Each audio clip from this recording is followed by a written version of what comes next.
আসসালামু আলাইকুম, সবাইকে জানাই ঈদের অনেক অনেক শুভেচ্ছা। ঈদ মোবারক। তো ঈদের দিন সকালবেলা ঘুম থেকে উঠে গেলাম, আমার মেয়েটাকে আদর দিচ্ছিলাম। সকালবেলা ঘুম থেকে উঠে আমার মেয়ের চেহারা দেখলে আমার দিনটা অনেক ভালো যায়। আর এরপরে আমি ঘরের দরজা খুলে দিলাম, দিয়েই দেখি যে আমাদের গরুটা পাঠিয়ে দিয়েছে। তো এই গরুটাকে কিছুক্ষণ পরে কোরবানি করা হবে। এরই মাঝে ওর বাবা ফ্রেশ হয়ে গোসল দেয়, নামাজের জন্য বের হয়ে গেল।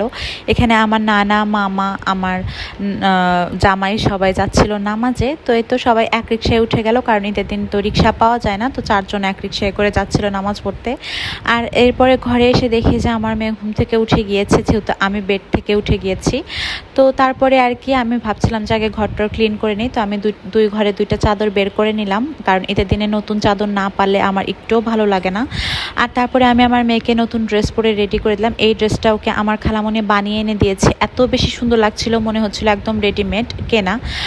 তো তারপরে আমরা দুই মা মেয়ে রেডি হয়ে গেলাম একই রকম ড্রেস পরে।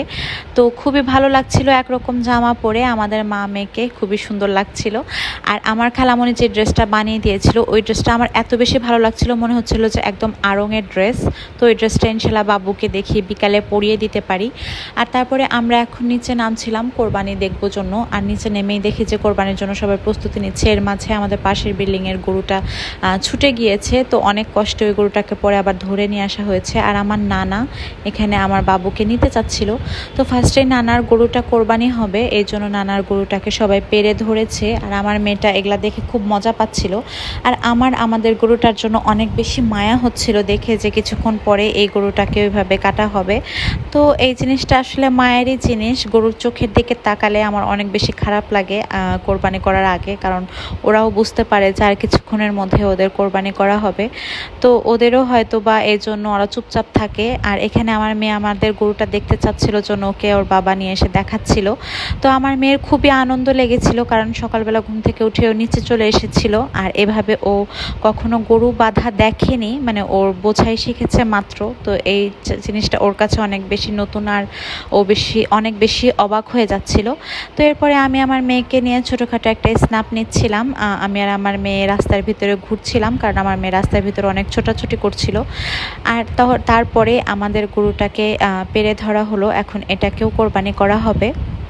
তো কোরবানি করার জন্য সবাই মিলে গরুটাকে আষ্টে পিষ্টে ধরলো। আর আমার মেয়েটা অনেক সাহসী, মাশাআল্লাহ, ও একটুও ভয় পায় না, কোরবানি দেখেও ভয় পায়নি। ও ঘুরঘুর করে পুরা মার্কেট ঘুরে বেড়াচ্ছিল, পুরো রাস্তা ঘুরে বেড়াচ্ছিল। আর এখন এখানে পলিথিন বিছানো হচ্ছে, মাংসগুলো ওইখানে কাটাকুটা করা হবে। তো আমি আর আমার জামাই বসেছিলাম, কারণ গরুর চামড়া ছাড়ানো হচ্ছিল। আর আমার মেয়ে ওইখানে একটা ভ্যান ছিল, আমার মামার সাথে গিয়ে ওই ভ্যানের উপর বসেছিল। এরপর আমাদের কাছে চলে আসলো। তো আমার ফুপা ওকে কোলে নিয়ে একটু আদর করছিল, আর আমার ফুপার কাছেও ও বেশ ভালোই ছিল। তো এরপরে আমার জামাইও চলে গেল এখানে গরুর চামড়া ছাড়াতে। ভালোই কষাই হয়ে গিয়েছে সে আজকের জন্য। তো তারপরে আমি বাসায় চলে আসলাম আমার বাবুকে নিয়ে, কারণ নিচে অনেক গরম লাগছিল। আর এসে আমি আগে খিচুড়িটা রান্না করে নিচ্ছিলাম। এর মাঝে ফোন আসলো যে নিচে চলে আসো, মাংস কাটাকাটি শুরু হচ্ছে। কারণ উপর থেকে আমাকে মাংস দিয়ে দিল। এখানে প্রায় 6 কেজির মতো মাংস আমি বালতিতে করে নিয়ে চলে আসলাম। এসে আগে আমার খালামণি এগুলো সুন্দর করে ক্লিন করে দিচ্ছিল আমাকে। তো এগুলো খুব ভালোভাবে ধুয়ে নেওয়ার পরে এগুলোকে এখন 2 পাতিলে দিয়ে রান্না বসিয়ে দেওয়া হবে।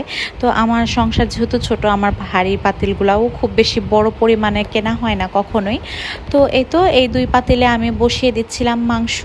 এক পাতিলে 4 কেজি আর এক পাতিলে 2 কেজির মতো। তো সেই অনুপাতে আমি মশলাগুলোকে দিয়ে নিচ্ছিলাম। আমি মরিচ আজকে কাটা ইউজ না করে বাটা মরিচ ইউজ করছিলাম।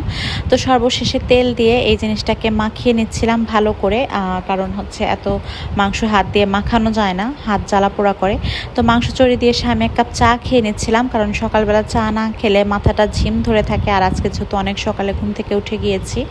তো এরপরে মাংস কাটাকাটি করে কষাই চলে এসেছিল। কষাইয়ের হাত অনেক ব্যথা করছিল, কারণ সে নাকি হাতটি কোপাইছে আর কি, তাই এসে বলল।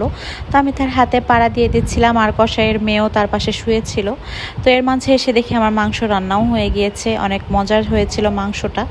তো কোরবানির প্রথম মাংস তো এমনি অনেক বেশি টেস্টি হয়। তো এরপরে আমি মাংসের ভিতরে একটু ভাজা জিরার গুঁড়া, একটু গরম মশলার গুঁড়া দিয়ে নিচ্ছিলাম।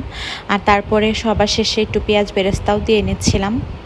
পেঁয়াজ বেরেস্তাটা দিলে মাংসের থিকনেসও ভালো হয় এবং ফ্লেভারটা অনেক মজার হয়। তো যাই হোক, মাংসটা অনেক মজার ছিল। এরপরে আমাদের নিহারি পাঠিয়ে দিল। নিহারিটাকে আমি কোনো মতে পলিথিনে ভরে ডিপে ঢুকিয়ে দিলাম আগে, আর তারপরে একে একে মাংস চলে আসলো। আমি যে 6 কেজি মাংস আগে নিয়ে এসেছিলাম, সেজন্য আবার 6 কেজি মাংস 2 ভাগে ভাগ করা হয়েছে, আত্মীয় স্বজন এবং গরিব মানুষের ভাগে দেওয়ার জন্য, যাতে ইকুয়াল থাকে। তো তারপরে সব মাংস একে একে সুন্দর করে ভাগাভাগি করে নেওয়া হচ্ছিল। এখানে ফোপড়া, কলিজা আরও হাবিজাবি যা আছে সব কিছু দিয়ে সুন্দর মতো ভাগ করে নেওয়া হচ্ছিল। এরপরে হচ্ছে একসাথে আত্মীয় স্বজনের সব ভাগ এভাবে করে নেওয়া হলো। এরপরে কম বেশি করে পলিথিনে উঠিয়ে নিয়েছিলাম আমি। তো আমি সবাইকে একটু বেশি পরিমাণে মাংস দিচ্ছিলাম, আর তারপরে আমি মাংসটাকে একটু নিয়ে খাচ্ছিলাম, কোরবানির প্রথম মাংস। তো তারপরে আমরা 1:30টার দিকে বের হয়ে গেলাম মাংস বিলাতে। মাংস বিলানোটাও অনেক ঝামেলার একটা কাজ। তো আমরা দুজনে বের হয়ে গিয়েছিলাম, আর আল্লাহর রহমতে আমাদের মাংসটা অনেক আগেই রেডি হয়ে গিয়েছিল, আমরা 1:30টার ভিতরে বের হতে পেরেছিলাম। তো তারপরে বাসায় আসতে আসতে অলরেডি 3:30 পৌনে 4টার মতো বেজে গিয়েছে। এসে দেখে আমার মেয়েটা ঘুমাচ্ছে। ওকে ঘুমন্ত অবস্থায় রেখে আমি এখন দুপুরের খাবারটা খাবো, কারণ সকাল থেকে আমি কিছুই খেয়েছিলাম না। তো এই তো এখানে মাংস ভাজি করে নেওয়া হচ্ছিল। এটা আমরা রাতে খাই, তো এখনই দুপুরেই ভাজি করে নেওয়া হচ্ছিল। তো আমি খেয়ে দিয়ে নিলাম। এরপরে আমরা দেরি করিনি, আমাদের হেল্পিং হ্যান্ড চলে এসেছিল। তো খালা এসে পুরা বাড়ি ঘর একদম ক্লিন করে দিচ্ছিল। আমিও তাকে অনেক হেল্প করছিলাম, আমি ঘরটা ঝাড়ু দিয়ে দিলাম। আর এই রুমে মাংস ডিস্ট্রিবিউট করা হয়েছিল, কিন্তু এখন দেখে বোঝাই যাচ্ছে না, একদম পরিষ্কার। আর আমার মেয়ে এভাবে দুষ্টামি করছিল, আর দুষ্টামি করতে করতেই শেষ করছে আজকের ভিডিও।